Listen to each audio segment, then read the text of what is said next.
Hi നമസ്കാരം എല്ലാവർക്കും. Okay, അപ്പോൾ നമ്മൾ ഹിസ്റ്ററിയിലെ രണ്ടാമത്തെ പാഠഭാഗമാണ് എന്ത് ചെയ്യുന്നത് നമ്മളിപ്പോൾ ഡിസ്കസ് ചെയ്തുകൊണ്ടിരിക്കുന്നത് അല്ലേ. ഓക്കെ, ലോകം 20-ാം നൂറ്റാണ്ടിൽ അല്ലേ, world in the 20th century എന്ന് പറഞ്ഞ പാഠഭാഗമാണ് എന്ത് ചെയ്യുന്നത് നമ്മൾ പഠിക്കാൻ പോകണം. ഓക്കെ, അപ്പോൾ മുൻപ് ഞാൻ ചെറിയൊരു ഇൻട്രൊഡക്ഷൻ തന്നിട്ടുണ്ട് അല്ലേ. അതായത് ഇതിൽ പറയുന്ന പ്രധാനപ്പെട്ട രണ്ട് കാര്യങ്ങളുണ്ട്. എന്താണത്? First world war, second world war എന്താണെന്ന് ഷോർട്ടായിട്ട് സാറൊന്ന് പറഞ്ഞു തന്നിട്ടുണ്ട് അല്ലേ. ഇനി നമ്മൾ എന്ത് ചെയ്യണേ, ചാപ്റ്ററിലേക്ക് കടക്കുകയാണ് അല്ലേ. ഇവിടെ ആഫ്രിക്കയുടെ ഒരു മാപ്പ് കൊടുത്തിട്ടുണ്ട് അല്ലേ. ആഫ്രിക്കൻ കോണ്ടിനെൻറ്റിൻ്റെ ഒരു മാപ്പ് ഇവിടെ കൊടുത്തിട്ടുണ്ട് അല്ലേ. അത് എന്തിനാണ് കൊടുത്തത് വെച്ചാൽ നേരത്തെ സാറ് പറഞ്ഞിരുന്നത് എന്താണ്, യൂറോപ്യൻസ് അല്ലേ വിഭജിച്ച, അവർ ഷെയർ ചെയ്തെടുത്ത കോണ്ടിനെൻ്റാണ് ഏത്, ആഫ്രിക്ക എന്ന് പറയുന്നത് അല്ലേ. ഇനി അടുത്തൊരു ചോദ്യം ഇവിടെ കൊടുത്തിട്ടുണ്ട്. Why did the European nations partition Africa? Europeans ആഫ്രിക്കയെ എന്തിനാണ് വിഭജിച്ചത്, പാർട്ടീഷൻ ചെയ്തത്? എന്തിനാണത്? ആൻസർ അവിടെ തന്നെ ഉണ്ട്. This is a part of exploitation of resources by the European countries അല്ലേ. അതായത് ആഫ്രിക്കയിലുള്ള വിഭവങ്ങൾ, റിസോഴ്സസ് അല്ലേ, വിഭവങ്ങൾ എക്സ്പ്ലോയിറ്റ് ചെയ്യാൻ, ചൂഷണം ചെയ്യുന്നതിൻ്റെ ഭാഗമായിട്ടാണ് എന്ത് ചെയ്തത്, ആഫ്രിക്ക ഇവർ വിഭജിച്ചത്. അതായത് ആഫ്രിക്കയിലുള്ള വിഭവങ്ങൾ, റിസോഴ്സസ് എക്സ്പ്ലോയിറ്റ് ചെയ്യാൻ, ചൂഷണം ചെയ്യുന്നതിൻ്റെ ഭാഗമായിട്ടാണ് എന്ത് ചെയ്തത്, ആഫ്രിക്കയെ യൂറോപ്യൻസ് വിഭജിച്ചത്. ഞാൻ നേരത്തെ പറഞ്ഞില്ലായിരുന്നോ, ആഫ്രിക്ക എന്ന് പറഞ്ഞ യൂറോപ്യൻസിൻ്റെ ബിരിയാണി ആയിരുന്നു അവർ ഷെയർ ചെയ്തില്ലേ. അവർ നേർരേഖ വരച്ചിട്ട് എന്ത് ചെയ്തു, ഷെയർ ചെയ്തൊരു ഏരിയയാണ് ഏത്, ആഫ്രിക്ക എന്ന് പറയുന്നത് നേരത്തെ പറഞ്ഞിരുന്നു അല്ലേ. ഇനി ഇവിടെ ഒരു ഹെഡിങ് കൊടുത്തിട്ടുണ്ട്, ഫ്രം ക്യാപിറ്റലിസം ടു ഇംപീരിയലിസം, മുതലാളിത്തത്തിൽ നിന്ന് സാമ്രാജ്യത്വത്തിലേക്ക്. അതായത് മുതലാളിത്തം അല്ലേ. വാട്ട് ഈസ് ക്യാപിറ്റലിസം, അതാണ് അടുത്തത് നമ്മൾ പറയാൻ പോകുന്നത്. വാട്ട് ഈസ് ക്യാപിറ്റലിസം ഇവിടെ കൊടുത്തിട്ടുണ്ട്. നേരത്തെ ഞാൻ പറഞ്ഞിരുന്നത് എന്താണ്, in the previous classes we have discussed the industrial revolution that began in the 18th century. അതായത് അല്ലേ 18-ാം നൂറ്റാണ്ടിലെ വ്യവസായ വിപ്ലവത്തെക്കുറിച്ച് നമ്മൾ പറഞ്ഞിരുന്നു അല്ലേ. It gradually spread from England to other countries of Europe. അതായത് ഇംഗ്ലണ്ടിലാണ് എന്തുണ്ടായത്, ഈ വ്യവസായ വിപ്ലവം ഉണ്ടായത്. പിന്നീട് അത് എന്ത് ചെയ്തു, യൂറോപ്പിലുള്ള മറ്റു രാജ്യങ്ങളിലും എന്ത് ചെയ്തു, ഈ വ്യവസായ വിപ്ലവം സ്പ്രെഡായി അല്ലേ, പകർന്നു. ഇനി ഇവിടെ പറയാൻ പോകുന്നത്, capitalist invested in the factories and production was increased. Capitalist എന്ന് പറഞ്ഞാൽ മുതലാളിത്ത രാജ്യങ്ങൾ അല്ലേ. മുതലാളിത്ത രാജ്യങ്ങൾ എന്ത് ചെയ്തു, ഫാക്ടറികളിൽ ഇൻവെസ്റ്റ്മെൻറ്റ് ചെയ്തു. ഇൻവെസ്റ്റ്മെൻറ്റ് എന്ന് പറഞ്ഞാൽ നിക്ഷേപങ്ങൾ വർദ്ധിപ്പിച്ചു. അതുപോലെ തന്നെ എന്ത് ചെയ്തു, ദ പ്രൊഡക്ഷൻ വാസ് ഇൻക്രീസ്ഡ്. നിക്ഷേപം വർദ്ധിപ്പിച്ചപ്പോൾ പ്രൊഡക്ഷൻ, ഉൽപ്പാദനവും എന്ത് ചെയ്തു, അവിടെ കൂടി. അതായത് ഇവരുടെ നാട്ടിൽ തന്നെ ഇവരെന്ത് ചെയ്യാണ്, ഫാക്ടറികളിൽ അമിതമായിട്ട് നിക്ഷേപങ്ങൾ നടത്തി അല്ലേ, പണം നിക്ഷേപിക്കൽ നടത്തി. ആ നിക്ഷേപണത്തിൻ്റെ ഭാഗമായിട്ടാണ് എന്ത് ചെയ്തത്, പ്രൊഡക്ഷൻ അല്ലെ, ഉൽപ്പാദനം വർദ്ധിച്ചത്.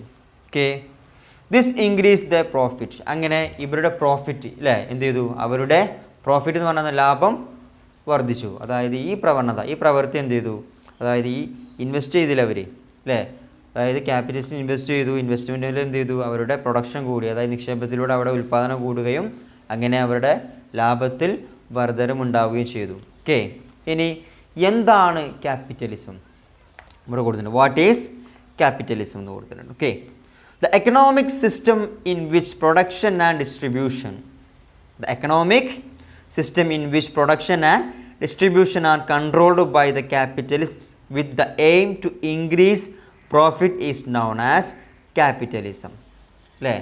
മലയാളത്തിൽ പറയുകയാണെങ്കിൽ എന്താണ്, the economic system in which production and distribution അല്ലേ, ലാഭം ലക്ഷ്യമാക്കി അല്ലേ, ലാഭം ലക്ഷ്യമാക്കി ഉൽപ്പാദനവും അല്ലേ വിതരണവും സ്വകാര്യ വ്യക്തികൾ നിയന്ത്രിച്ചിരുന്ന ഈ പ്രവണത എന്ന് പറയാം നമുക്ക് ക്യാപിറ്റലിസം, മുതലാളിത്തം എന്ന് വിളിക്കാം. Okay, the economic system in which production and distribution are controlled by the capitalist with the aim to increase profit is known as capitalism അല്ലേ.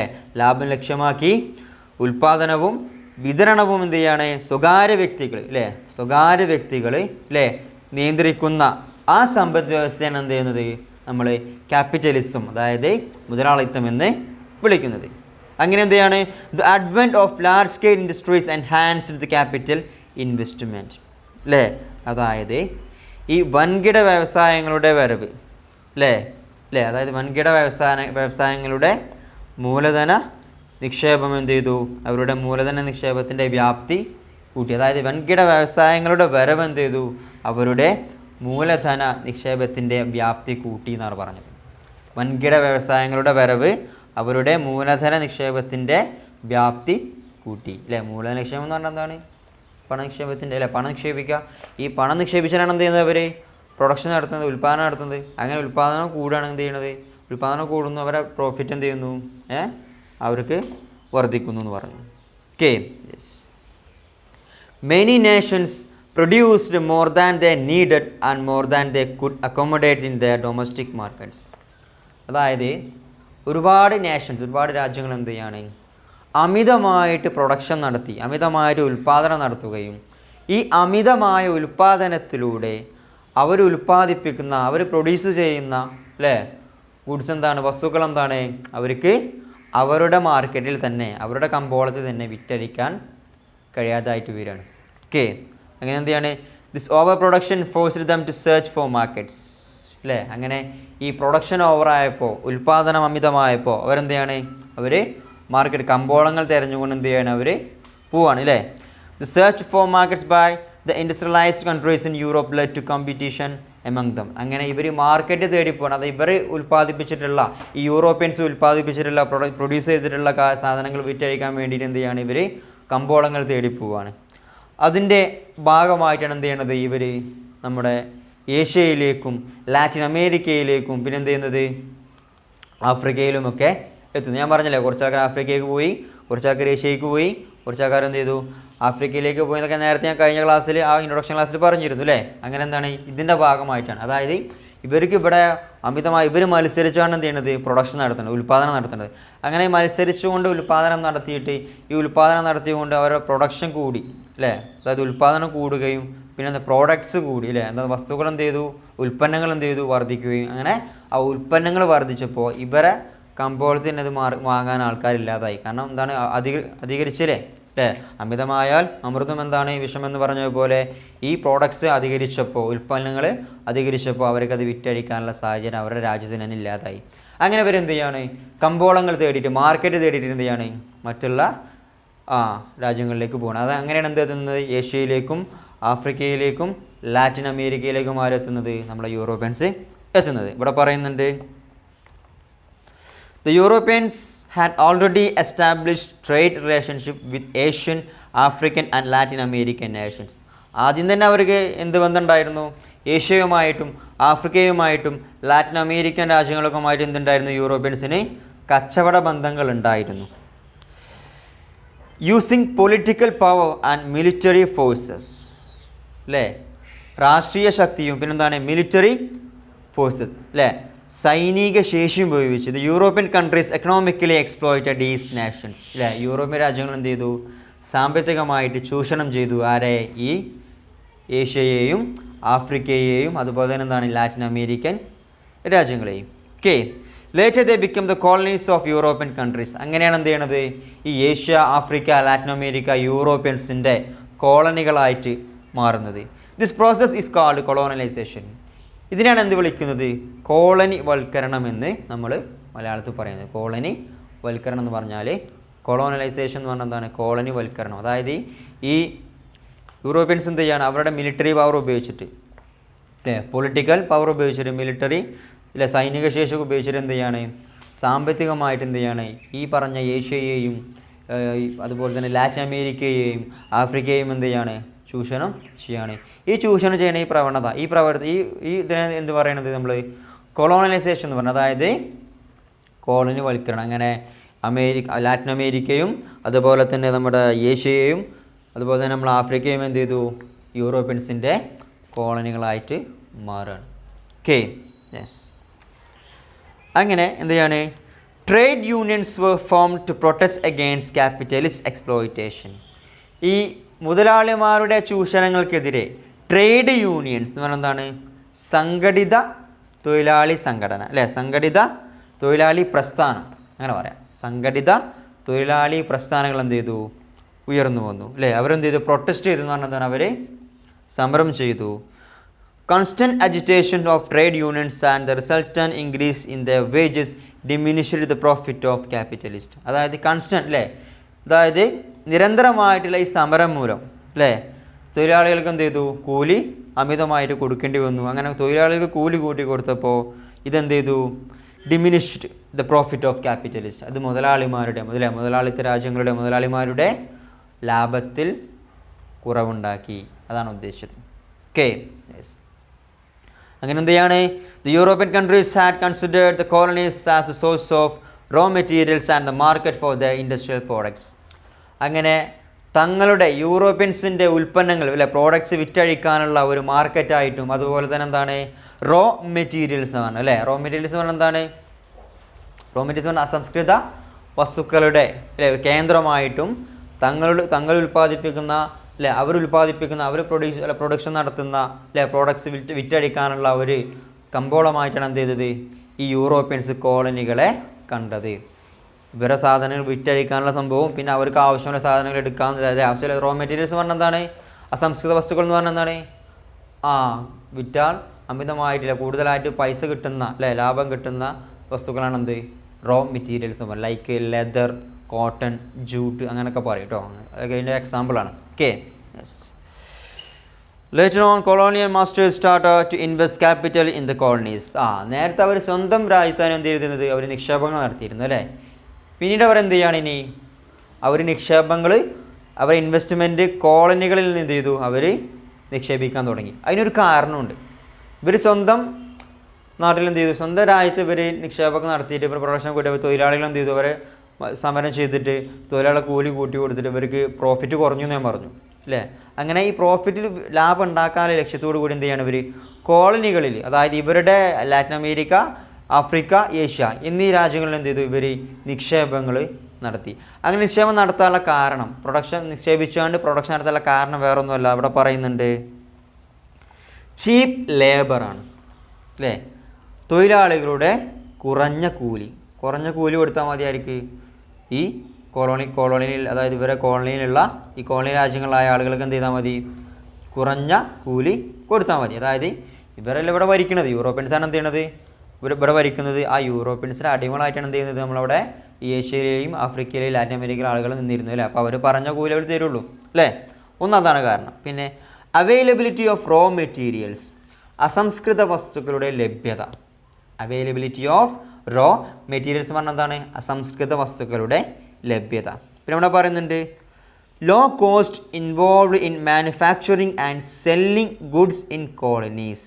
അതായത് കോളനികളിൽ തന്നെ ഉൽപ്പാദിപ്പിച്ച് കോളനികളിൽ തന്നെ വിതരണം ചെയ്യുമ്പോഴുള്ള കുറഞ്ഞ ചിലവ്.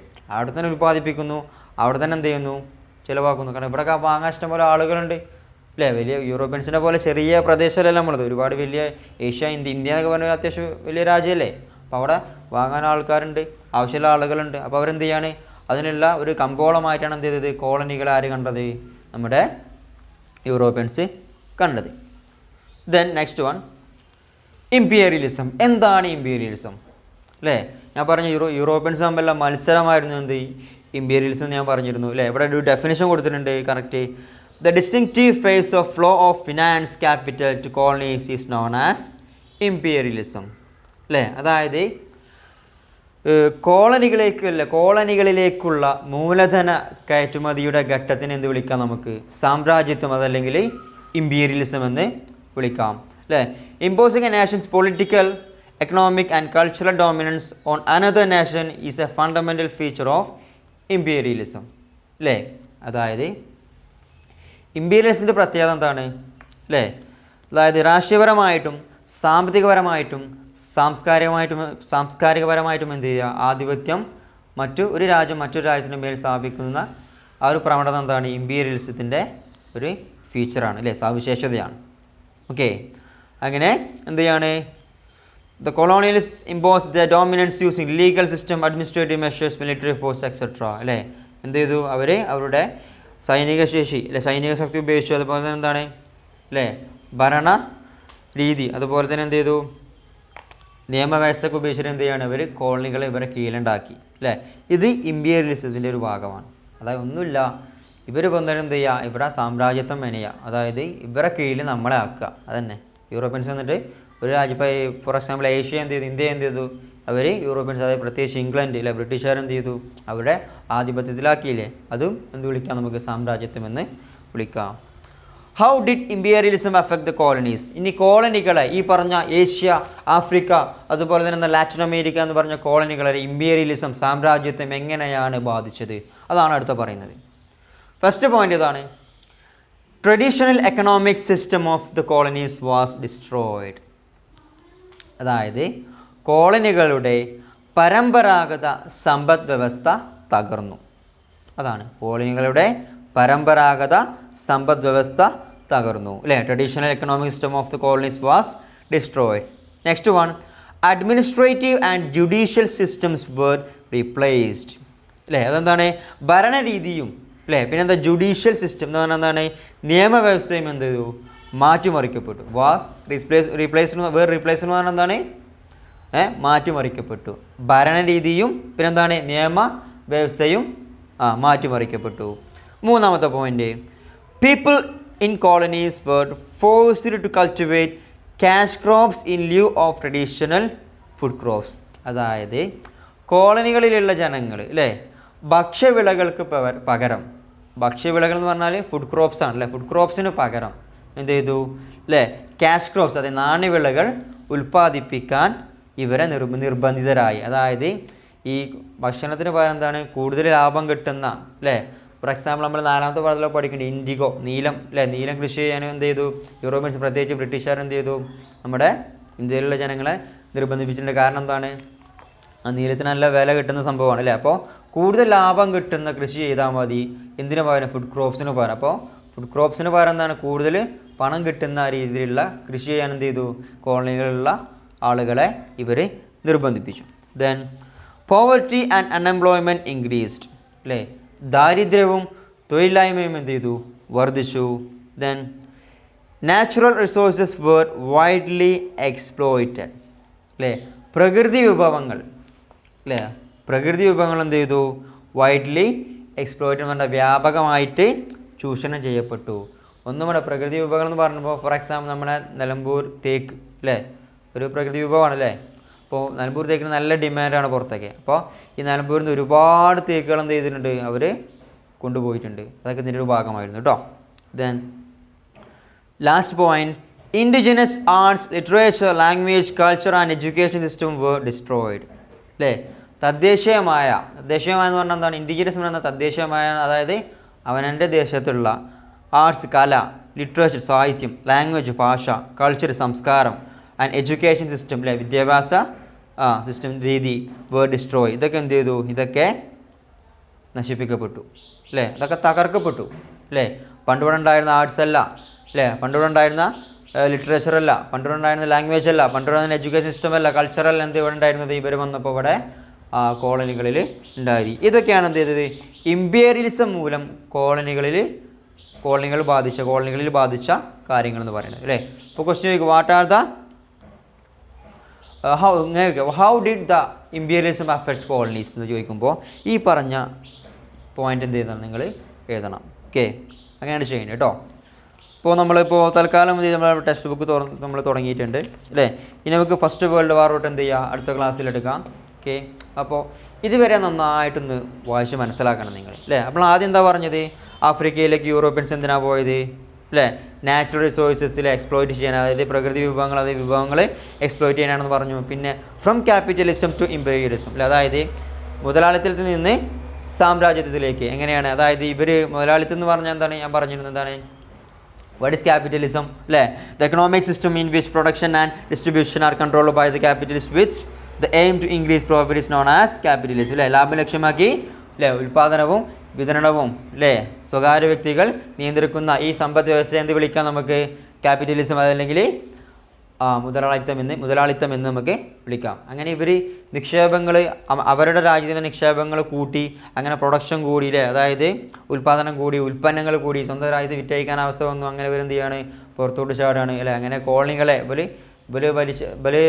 ആദ്യമായി ഇവർക്ക് ബന്ധമുണ്ടായിരുന്ന കോളനികളെ, അതായത് ഏഷ്യ, ആഫ്രിക്ക, ലാറ്റിൻ അമേരിക്ക എന്ന് പറഞ്ഞ ആ ഭാഗങ്ങൾ എന്ത് ചെയ്തു, ഇവർ കോളനികളാക്കി മാറ്റുകയും ഇവരുടെ സാധനങ്ങൾ വിറ്റഴിക്കാനുള്ള കമ്പോളമായിട്ടും അല്ലെ റോ മെറ്റീരിയൽസിൽ അതായത് അസംസ്കൃത വസ്തുക്കൾ ലഭിക്കുന്ന ഒരു കേന്ദ്രമായിട്ടുമാണ് ആര് കണക്കാക്കിയത്? ഇവർ കോളനികളെ, അതുപോലെ ലാറ്റിൻ അമേരിക്ക, ആഫ്രിക്ക എന്ന് പറഞ്ഞ ഭാഗങ്ങളെ ഇവർ കണക്കാക്കിയിരുന്നത്. പിന്നെ ഇമ്പീരിയലിസം എന്താണെന്ന് പറഞ്ഞു, അതിൻ്റെ ഫീച്ചേഴ്സ് എന്താണെന്ന് പറഞ്ഞു.